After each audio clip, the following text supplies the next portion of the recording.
तो हे स्टूडेंट्स, तो ये है पार्ट 2 ऑफ आर वीडियो जो कि थी इस matter around this is pure. ठीक है, लेटेस्ट एडिशन पे बेस्ड है, प्लस फ्री नोट्स और आपको एक्सप्लेनेशन भी मिलेगा क्लास 9 के लिए सिर्फ। ठीक है, ये पार्ट 2 है तो फटाफट से वीडियो को स्टार्ट करते हैं। तो यहाँ से मैं पीडीएफ खोल लेता हूँ। तो yes, welcome back welcome back. तो देखो, हम लोगों ने प्रीवियस वीडियो में पूरा ये चार्ट कंप्लीट कर लिया था। क्या क्या रह गया था देख लेते हैं नीचे से। प्रॉपर्टी से पढ़ ली थी, compound, homogeneous mixture, heterogeneous mixture. हाँ, यहाँ से अपन को पढ़ना है। ठीक है, तो फटाफट से स्टार्ट करते हैं वीडियो को। तो यहाँ से मैं सेलेक्ट कर लेता हूँ टूल। हाँ, रेक्टेंगल। हाँ, तो देखो, अपन को पढ़ना है difference between compound and mixture. ये अपना कुछ रह गया था। ठीक है, तो अब जो कि इसे स्टार्ट करते हैं। तो यहाँ पे क्या लिखा है सबसे पहले समझते हैं। कंपाउंड को जो कि हमने और मिक्सचर का जो कि एक डिफरेंस बिटवीन दिया है, जो कि एग्जाम में आ सकता है 5 नंबर के लिए। तो फटाफट से पढ़ लेते हैं। अगर देखो तुमने कंपाउंड अच्छे से पढ़ लिया जो मैंने समझाया था तुम्हें, ये जो कंपाउंड तुमने अच्छे से पढ़ लिया, इसकी जो प्रॉपर्टी मतलब जो होमोजेनियस मिक्सचर बताया था मैंने, हेटेरोजेनियस मिक्सचर बताया था, ये सब जितना मैंने बताया था तुम्हें प्रीवियस लेक्चर में, ये अगर तुमने समझ लिया तो तुम जो कि डिफरेंस बिटवीन कर सकते हो अच्छे से। तो फिर भी मैंने तो प्रोवाइड कर दिया है, एक बार रीड कर लेते हैं फटाफट से एक फ्लो में। तो यहाँ से line, okay. So compound, what is compound? The composition of elements present in a compound is fixed. जो कंपाउंड है वो फिक्स्ड प्रोपोर्शन बाय मास में रहते हैं। ठीक है, हाँ। तो हम लोग कहाँ पे थे, डेफिनेशन पढ़ा रहते हैं मतलब कंपाउंड की एक तरीके से। तो यहाँ पे लिखा था the composition of elements present in a compound is fixed.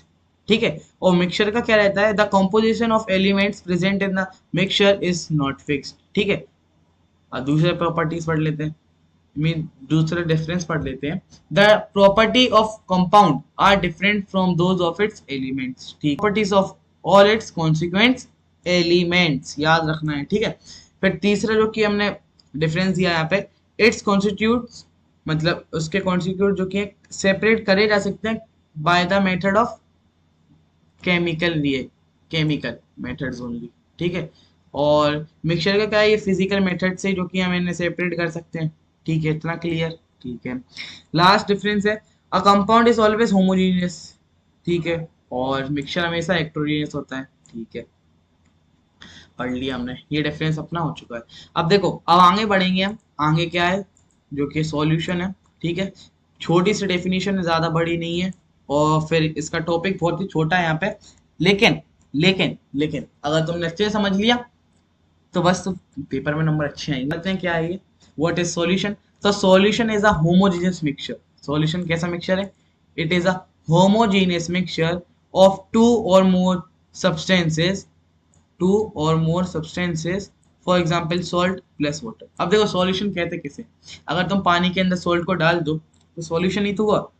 पानी के अंदर तुम शुगर मिला दो तो सॉल्यूशन ही तो हुआ भाई। तो डेफिनेशन में यही तो लिखा है, आ सॉल्यूशन। पहले तो ये बता दे कि वो एक होमोजेनियस मिक्सचर है, और ये बता दिया कि वो दो और दो से ज्यादा सब्सटेंसेस से मिलके बनी है। बस इतना ही है डेफिनेशन में, याद करने लायक कुछ है ही नहीं। ठीक है, अब हम ये पढ़ेंगे कि सॉल्यूट क्या होता है, सॉल्वेंट क्या होता है। आई थिंक काफी लोगों को पता होगा ये सॉल्यूट और सॉल्वेंट, लेकिन जान लेते हैं। देखो, डेफिनेशन के हिसाब से इसमें लिखा है solute, it is a component of solution which is dissolved, in the solvent। ठीक है, अब मतलब क्या है इसका, सॉल्यूट वो चीज है जिसमें डिसॉल्व हो रही है, और सॉल्वेंट वो है जिसमें सॉल्यूट डिसॉल्व हो रहा है। फॉर एग्जाम्पल ले लो, यहाँ पे जो सॉल्यूट है वो सॉल्ट है, और सॉल्वेंट है वाटर। तो देखो, वाटर में सॉल्ट डिसॉल्व हो रहा, और जो जो कि सॉल्ट है वो वाटर में डिसॉल्व हो रहा। देखो समझो, solute is that component of solution which is dissolved in the solvent, जो compound of solution in which the other component is dissolved। Solute dissolve किस में होगा, सॉल्वेंट में, और सॉल्वेंट में क्या डिसॉल्व होगा, सॉल्यूट। समझ में आया? ठीक है, आगे बढ़ते हैं। बस इतना सा ही रोल था, मैंने जैसे बोला था छोटा सा ही होगा सॉल्यूशन का टॉपिक। ठीक है, तो हमने सॉल्यूशन का टॉपिक कवर किया। थोड़ी सी बड़ी डेफिनेशन है, वो इस वजह से ताकि तुम लोगों को अच्छे समझ में आए। ठीक है, तो पढ़ते हैं अलॉयज के। तो अलॉयज, सबसे पहले लाइन सेलेक्ट कर लें। तो alloys are the mixture of two और मोर मेटल्स, और मेटल्स एंड नॉन मेटल। ठीक है, पहले पढ़ लो एक बार। ठीक है, non metal into their components by physical methods, but still alloy considered as a mixture because it shows the property of its consequence and can have variable composition. For example, brass is a mixture of approximately 30% of zinc and 77 नहीं है 70% of copper. ठीक है, समझ में आया? नहीं आया तो समझा देते हैं। देखो अलॉय क्या है? Alloy is a mixture of two और मोर मेटल्स हो सकते हैं, दो से ज्यादा मेटल या नॉन मेटल। ठीक है, समझ में आया? ठीक है। और यहाँ पे लिखा है कि can not be separated into the components by physical method. इसके जो कंपोनेंट्स को ठीक है लिखा है, but still alloy is considered as a mixture because it shows the property of its consequence. फिर भी अलॉय को जो कि हम मिक्सचर मानते हैं क्योंकि वो प्रॉपर्टी दिखाता है अपने कॉन्सिक्वेंस की। इतना समझ में आया? ठीक है। And have it's variable composition, and इसका वेरिएबल कॉम्पोजिशन भी होता है। एग्जाम्पल क्या है? ब्रास किससे बना है? अप्रोक्स जो कि हम अंदाजा लगा रहे हैं कि ब्रास जो कि 30% जिंक से है और 70% कॉपर से। ठीक है, अब ये 71 भी हो सकता है जो कि 30% है जो अपना क्या है जिंक, वो 29% भी हो सकता है। अप्रोक्स एक अपन ने अंदाजा लगाया कि 29 भी हो सकता है, 71 भी हो सकता है। ठीक है, तो एक अप्रोक्स एक हुआ है। ठीक है, इतना समझ में आया? ठीक है, अब देखो टेबल, पहले मैं रेक्टेंगल सेलेक्ट कर लूँ। हाँ, ये टेबल बहुत इंपॉर्टेंट है। तो पहले इसमें देख लेते हैं क्या है। It properties of solution, suspension and colloids. देखो सॉल्यूशन क्या होता है मैंने तो बता दिया। ठीक है, सस्पेंशन एंड कॉलॉइड्स रह गया अपने। ठीक है, सस्पेंशन और कॉलॉइड रह चुका है अपना। तो देखो अभी बता देता हूँ मैं तुम्हें, 2 मिनट। इस विंडो को हम क्लोज करेंगे और यहाँ पे व्हाट इज सस्पेंशन तो मैं बताता हूँ मेरे को। यहाँ पे जाएंगे और लिखेंगे what is suspension class. Suspension देखो क्या होता है। A suspension is a heterogeneous mixture in which the solute particles do not dissolve but remain suspended throughout the bulk of medium। देखो समझो, मैं तुम्हें बताता हूँ सस्पेंशन क्या है। इतना समझ लो, ये हेटेरोजेनियस मिक्सचर है और इसके जो पार्टिकल्स हैं वो डिसॉल्व नहीं होते सॉल्वेंट में। ठीक है, समझ में आया? बस इतने ऐसी डेफिनेशन है। और कॉलाइड मैं तुम्हें आंसर की बता दूंगा, अभी बता देता हूँ। देखो कॉलाइड की डेफिनेशन ये है, कॉलाइड सॉल्यूशन भी आ सकता है, मतलब लिख के कॉलाइड सॉल्यूशन लिख के भी आ सकता है, फिर कॉलाइड भी लिख के आ सकता है, कॉलाइडल भी लिख के आ सकता है। ठीक है, तो कंफ्यूज मत होना। तो देखो यहाँ पे डेफिनेशन है, a mixture in which particles of substances are distributed evenly through the solution. ठीक है, पार्टिकल्स ऑफ जो colloid are larger than of the solution but smaller than those of the suspension. Therefore, colloid appears to be homogeneous but they are actually heterogeneous। ये line बहुत important है। देखो पहले सबसे table समझ लो, ये डेफिनेशन भी तो मैं समझा दूंगा, अपने आप ऑटोमेटिक समझ में आ जाएगी। देखो ये जो लाइन है मैं एरो बना देता हूँ। ये जो लाइन है ये सॉल्यूशन के लिए, ये सस्पेंशन के लिए, ये कोलाइड के लिए। ठीक है, अब देखो हम सबसे पहले टाइप के बारे में बात कर रहे हैं, किस टाइप के होते हैं। सॉल्यूशन किस टाइप का होता है? डेफिनेशन में हमने पढ़ा था, क्या पढ़ा था? जल्दी बताओ हमने पढ़ा था कि solution is a homogeneous mixture. तो यहाँ पे टाइप कौन सा आएगा सॉल्यूशन के लिए? Homogeneous mixture. बहुत बढ़िया। सस्पेंशन का अभी पढ़ा है हमने, अभी पढ़ा है ये हेट्रोजीनियस, ये मार के हेट्रोजीनियस मिक्सचर। तो सस्पेंशन क्या होगा? Heterogeneous mixture. और कोलाइड्स की डेफिनेशन अभी पढ़ी, ये लाइन therefore colloid, ये ध्यान रखना, therefore colloid appear to be homogeneous but it is actually क्या होती है ये, मतलब क्या होता है ये एक्चुअली में? ये heterogeneous in nature। ये दिखाता है अपने आप को कि ये homogeneous है but ये एक्चुअली में heterogeneous होता है। पहला टाइप क्लियर, तो इसे काट दो और क्या, फटाफट काटो।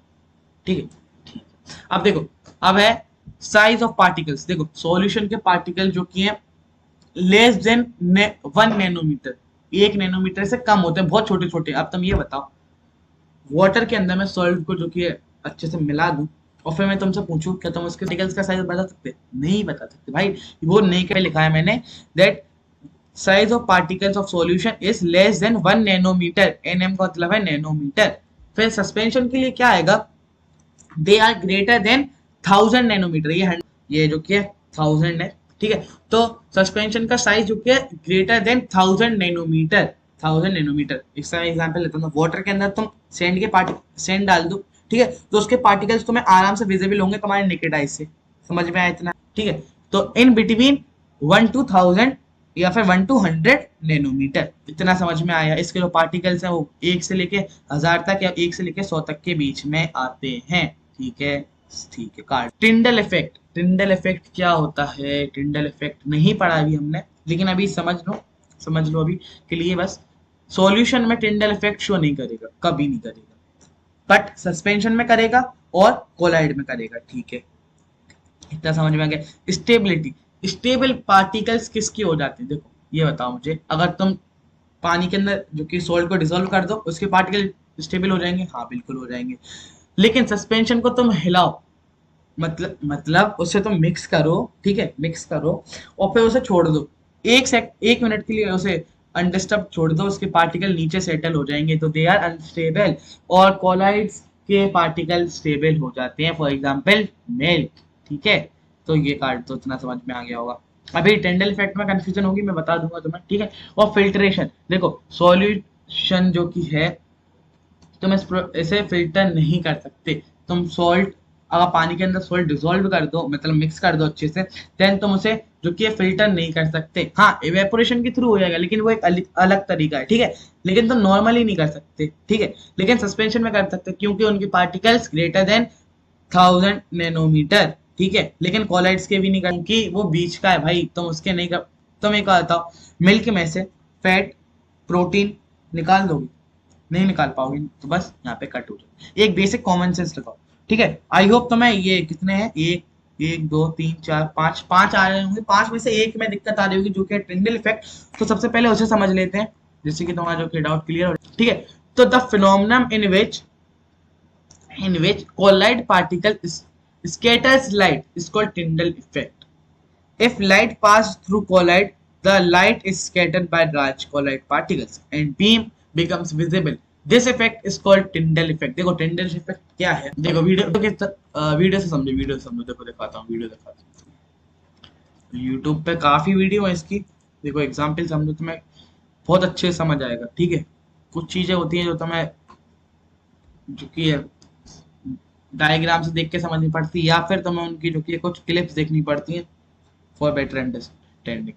तो Tyndall effect, DALL, Tyndall, oh sorry, Tyndall effect, Tyndall effect search करा हमने, टिंडल इफेक्ट यूट्यूब पर, ठीक है। ये आया, ये ठीक है। ये देखो, अभी मैं चुप हूँ कुछ देर के लिए, तुम इस वीडियो से समझो, काफी अच्छे से समझोगे।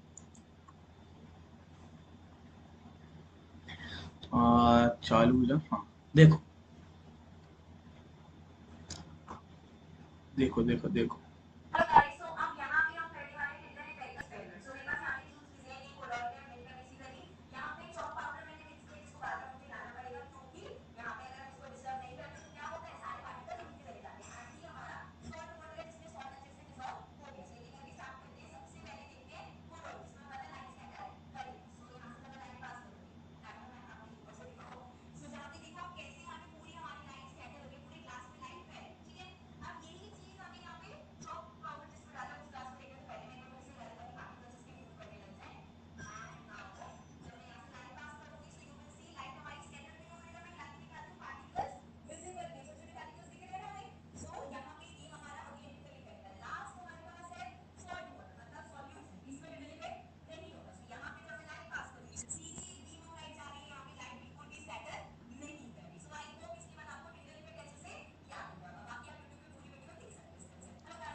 देख लिया, समझ में आ गया गाइयो, ठीक है। इससे अच्छा मतलब इस एग्जाम्पल से अच्छा आई डोंट थिंक कोई और होगा, ठीक है। मैं तुम्हें समझा रहा टिंडल इफेक्ट क्या होता है, ठीक है।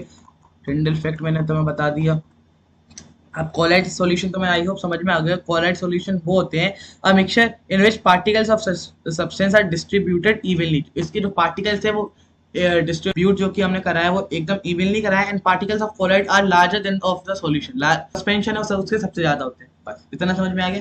Collide clear, suspension clear, solution clear. तो जो एग्जांपल ऑफ कोलाइड, ये टेबल है, एग्जाम्पल ऑफ कॉलॉइड, ये बहुत इंपॉर्टेंट है, ये आ सकती है 100% आ सकती है, या फिर इसमें से एग्जाम्पल बताओ, या फिर किससे बना है, डिस्पर्स मीडियम क्या है, डिस्पर्स फेज क्या है, तो मैं तुम्हें ये बता देता हूँ।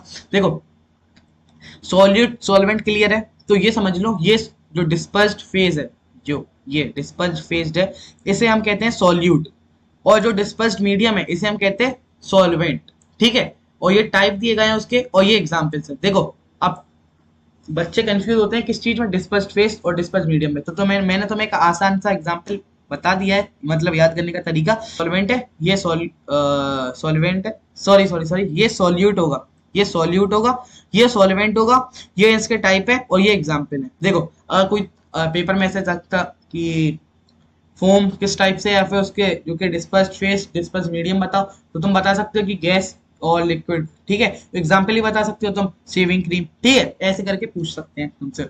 अब देखो हमने कितना अलॉयज वगैरह पढ़ लिए, सॉल्यूशन पढ़ लिया, सस्पेंशन कॉलॉइड्स पढ़ लिए, ठीक है। वीडियो ठीक है थोड़ी लंबी हो रही है, कोई दिक्कत नहीं, हम देखते हैं अगर इस वीडियो में हम कंप्लीट कर पाएंगे, बाकी का क्या नहीं। तो ये कॉन्सेंट्रेटेड सॉल्यूशन है, सैचुरेटेड एंड सैचुरेटेड सॉल्यूशन, और why solubility, physical change, chemical change, खत्म खत्म खत्म खत्म, मतलब थोड़ा सा ही रह गया है। तो देखो कॉन्सेंट्रेटेड सॉल्यूशन क्या होता है, a solution may have small amount of solute dissolve in it while other solution may have larger amount of solute dissolved in it. The concentrated, इसका मतलब है देखो एक सॉल्यूशन है जिसमें हो सकता है कि जो सॉल्यूट की मात्रा है वो कम हो, या ये भी हो सकता है कि सॉल्यूट की मात्रा ज्यादा हो एज कम्पेयर टू सॉल्वेंट। तो कंसंट्रेटेड सॉल्यूशन उसे कहेंगे जब हमारे सॉल्वेंट और सॉल्यूट की जो की है अमाउंट हो वो एकदम, the concentration of solution is the amount of solute present in given amount of the solution। ये कुछ 3 पॉइंट लिखे हैं मैंने, इन्हें पढ़ लेना आप, ठीक है। हम डायरेक्ट चलेंगे सैचुरेटेड एंड अनसैचुरेटेड सॉल्यूशन में, which no more solute can be dissolved at that particular temperature is good or saturated solution। and unsaturated solution क्या है, a solution in which more solute can be dissolved at that particular temperature or unsaturated solution, ठीक है। देखो मैं बताता हूँ तुम्हें, saturated solution वैसा ऐसा टेम्परेचर है जिसमें सॉरी सॉल्यूशन है at which that particular temperature, उसमें जो की है at which no more solute can be dissolved at that particular temperature, no more solute, उसमें और सॉल्यूट हम ज्यादा डिसॉल्व नहीं कर सकते at that particular temperature is called saturated solution, ठीक है। क्लियर, इतना क्लियर हो, काटो से एक लाइन लो। और जो अनसैचुरेटेड सॉल्यूशन है वो क्या कहता है, a solution in which more solute, ज्यादा सॉल्यूट डिसॉल्व हो सकता है eight that particular temperature is called unsaturated solution. I hope इतना क्लियर होगा। ये सॉल्युबिलिटी के लिए मैंने यहाँ पे डायग्राम दिए हैं दो, एक ये है एक ये है, इनमें से जो बेस्ट लगे आप देख सकते हो अपने हिसाब से, ठीक है। अब ये क्या है, व्हाट इज सॉल्युबिलिटी, तो the solute which can be dissolve in 100 grams of solvent at the specific temperature is known as solubility of that solute in that solvent at that temperature। I hope इतनी छोटी सी definition है, मुझे समझाने की जरूरत है नहीं, आपको आ गई होगी, ठीक है। अब यहाँ पे क्या क्या टॉपिक रहा हमारा, मतलब रह गया है, एक है फिजिकल चेंज और एक है केमिकल चेंज, और फिर क्या है and and and and and and शब्द आते ही साथ खुशी खुशी खुशी। तो फिजिकल चेंज यहाँ पे पढ़ लेते हैं, दो changes in which no new substance form, ऐसे दो changes in which no new ऐसे चीज फिजिकल चेंज हम पढ़ रहे हैं अभी, तो दो चेंजेस इन विच कोई नया सब्सटेंस फॉर्म ही नहीं होता है is called physical change. Physical change एक ऐसी चीज है जहाँ पे कोई न्यू सब्सटेंस जो कि फॉर्म ही नहीं होता है। In a physical change the substance involve do not change the identity, वो अपनी आइडेंटिटी चेंज ही नहीं करते, and they can be easily return to the original form, और वो अपने ओरिजिनल फॉर्म में जा सकते हैं by physical process. This mean that physical change can be generally reserve, इसे हम रिजर्व कर सकते हैं, मतलब रिवर्स कर सकते हैं, रिवर्स, ठीक है। प्रोनाउंसिएशन थोड़ा गलत होगा। The change in physical state, size and shape of substance are physical change, ठीक है। समझ में आया, इतना आसान सी डेफिनेशन थी।